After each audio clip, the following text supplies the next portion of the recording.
Saya ada satu soalan, Ustaz. Ada setengah orang dia kata kalau tak berpegang dengan muktamad dalam mazhab Syafi'i ni lari daripada sunnah. Jadi macam mana kita nak fikul mizan dalam bab kita khuruj daripada mazhab ataupun tamassuk bil mazhab? Sebenarnya mizan fiqh dalam mazhab, tapi mazhab ni ada dua. Satu untuk difatwakan, satu untuk orang yang bermazhab. Makna dia belajar mazhab, memang dia akan ambil pendapat muktamad. Adapun mufti tak semestinya dia berfatwa yang muktamad sebab dia adalah masalih. Sebab tu dia Darul Ifta Misriyah. Kebanyakan dia Syafi'iyah, tapi dia melihat kepada aisar mazahib. Sebab dia kena beza di antara mazhab akademik. Mazhab ni adalah dirasa akademik. Dia adalah satu madrasah yang terbina di atas 5 sebab. Dia ada sanad, ada dalil, ada kaedah, ada marhalah, ada muassasah. Tapi fatwa ini dia menyelesaikan masalah. Jadi mereka yang kata macam tu dia tidak membaca sejarah. Saya bagi satu cerita Imam Nawawi rahimahullah. Imam Nawawi kalau dalam majmu' dia kerah tolak Hanafi dalam bab tak sah tak baca Fatihah dalam solat. Dia rod Hanafi kuat lah. Tapi bila kita baca Bustanul Arifin, ada cerita di zaman dia tu awliya tu tak baca Fatihah dalam sembahyang. Orang kata apa wali tak baca Fatihah? Dia kata tak apa, mungkin dia ikut Hanafi, dia baca qulhu. Sedangkan dalam majmu' tu dia rod. Sebab itu perbincangan mazhab. Yang ni masyarakat. Jadi kadang-kadang kena hormat yang wali tu. ini boleh buka Bustanul Arifin. Jadi dua keadaan yang berbeza. Satu fatwa ijtimaiyah, satu perbincangan mazhab. Kalau kita tengok di Kelantan saja, tak semua ikut muktamad. Kalau ikut semua muktamad tak berjalan. Muktamad ni ketika mana tidak ada keperluan. Yang kata begini Syekh Syartut hafizahullah, dia kata kita ambil muktamad bila tak ada masalah. Bila ada masalah kena ambil pendapat lain. Kalau tak akan jadi sempit. Ini yang difatwakan oleh Bajuri, ada lebih kurang 20 saya kaji. Adalah hasyiah. Dia suami mazhab lain, tidak kita berdosa. Di antaranya pakai tindik subang kat budak-budak. Ikut Syafi'i haram. Bukan Syafi'i tak ada nas. Ulama Syafi'iyah seperti Ghazali dia kata thaqbul udhun ni adalah haram sebab dia ada idza. Dan kena kisah. Kena kisah lagi. Jadi takkan kita nak kisah tukang kedai tu dia pergi tembak. Maka dalam tu dia sebut mazhab Hambali. Begitu juga dalam kitab Fathur Rahman Imam Ramli. Sebab mazhab Hambali mengharuskan, sebab dia kira tembok ni sikit je tak mudaratkan. Tapi mutakhir kita pun kata harus. Yang tu itu yang kita nak cerita. Sebenarnya Syafi'iyah tak ketat. Sebab saya kaji berpuluh-puluh mutaakhir Syafi'iyah mukhalafah. Sebab hajah. Dia ada bai'ul wafa'. Wafa' ni orang panggil cagak. Sebab apa? Kalau kita bagi hutang, ambil kolateral cagaran, lepas tu dia guna pula kolateral tu haram. Intifak bil marhun. Jadi buat apa? Bai'ul wafa'. Maka dalam kitab Buratul Mustarsyid itu kita apa? Inda mutaakhirin yajuzu lil hajah. Jadi bila kita baca fatwa Syafi'iyah, sebab tu Syekh Amru kata kat ana lo. Kita baca Syekh Amru. Dia kata apa? Kita cuba kaji beza mazhab Syafi'i dengan fatwa Syafi'iyah. Di sini kita di Malaysia berlaku kekeliruan. Mazhab penting, tak ada mazhab selalu nanti masuk macam-macam, Syiah masuk, yang ni masuk.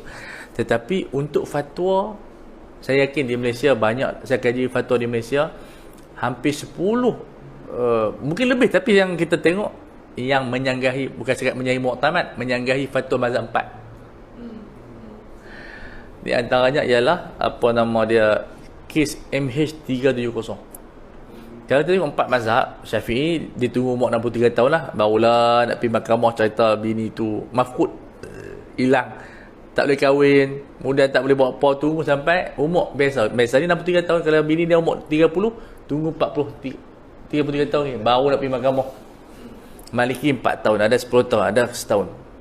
Fatwa Malaysia tak tunggu tahun-tahun dah. Hakim kata mati tu. Sebab sekarang kita ada maklumat macam-macam dah. Kapal terbang jatuh, terbang ni macam belon. Di mana duduk tak selamat. Kalau kereta duduk di depan selamat. kereta kurang selamat. Betul tak? Kalau belakang tu memang terpelanting, kapal terbang tak ada. Duduk kat sayap pun mati, duduk depan pun mati, duduk tengah pun mati. Sebab dia belon. Ni saya tanya pilot lah. Sebab saya bertanya pilot, agak-agak kawasan kapal terbang ni yang mana boleh selamat? Dia tak ada. Sebab dia belon. Belon pecah, semua pecah. Jadi dengan zaman sekarang ni, dengan majlis fatwa keluar tu pada tahun 2017 tu kan, tak ikut Syafi'i, tak ikut Maliki, tak ikut Hambali, tak ikut Hanafi. Menunjukkan majlis fatwa kita ada rekod yang baik. Tapi kata Ibnu Abidin, kalau 30% keluar mazhab tidak mengeluarkan kita daripada mazhab tu. So kita keluar pun bukan sampai 70, 80, 30, 25. Tabung haji tahun fatwa 92. Masa tu Syekh Tajuddin jadi pengurusi. Syekh Tajuddin Ajarumi lah, Kedah. Tok Wan, tok saudara saya tu. Depa, kalau kita baca mazhab Syafi'i dalam majmu', tidak sah melontak qabla zawal, ittifaqan dia sebut bahasa tu. Ittifaqan. Tapi kita tabung haji tahun 92 ada apa dalam tabung haji punya rekod mengharuskan melontak sebelum zawal, selepas subuh. Ya, berapa?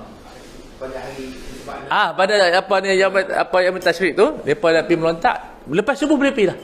Kalau ikut Syafi'i, ini bukan Syafi'i tak boleh, Hanafi tak boleh, Maliki tak Hanbali tak boleh. Ni mazhab Ja'far As-Sadiq, Imamiyah, apa dia Taus, dan juga pendapat apa dia Nakhai, pendapat Tabi'ah. Alhamdulillah kata mati ramai. Saudi tahun 2000 berapa baru ubah fatwa tu. waktu nak buat nafak awal tu yang hari 3 hari 12 je lah. Betul. Kalau ikut Syafi'i tak sah. Tapi kalau kita ikut lepas apa Zuhur tak melontak lah. Kalau dapat juta. Jadi kita tengok alhamdulillah Majlis Darul Ifta tahun 90 tahun 2000 dah fatwa boleh lah. Apa Saudi lambat. Walaupun dia duduk dalam Saudi, dia kata mati tak apa. Jadi tapi bila sampai 4 juta orang mai, tak boleh buat apa dah. Alhamdulillah Saudi pun dah berubah. Saudi berubah tahun 82. Dulu kita hadiu apa Kaabah itu dam. Bagi mereka yang banyak dam, semua ikut mazhab Hanbali ataupun Syafi'i. Sembelih situ, distribution pun situ, tauziah pun situ. Lepas tu banyak jumpa tuan tu sampah. Dah banyak. Banyak sangat. Lalu ikut Hanafi, boleh sembelih luar Mekah, boleh tauziah luar Mekah, boleh simpan, satu dunia dapat rasa. Akhirnya tunduk juga pada Hanafi. Sebab tu kata Syekh Jumaah, kalau tak ada mazhab Hanafi, kita dosa menanggung dosa 1/3 kehidupan. Di Malaysia ni kalau kita kira Hanafi cukup banyak boleh kira lah. Tapi alhamdulillah mazhab kena belajar. Kalau tak ada mazhab, kita akan selalu berpegang kepada pendapat Syekh. Itu kajian. Wallahu a'lam.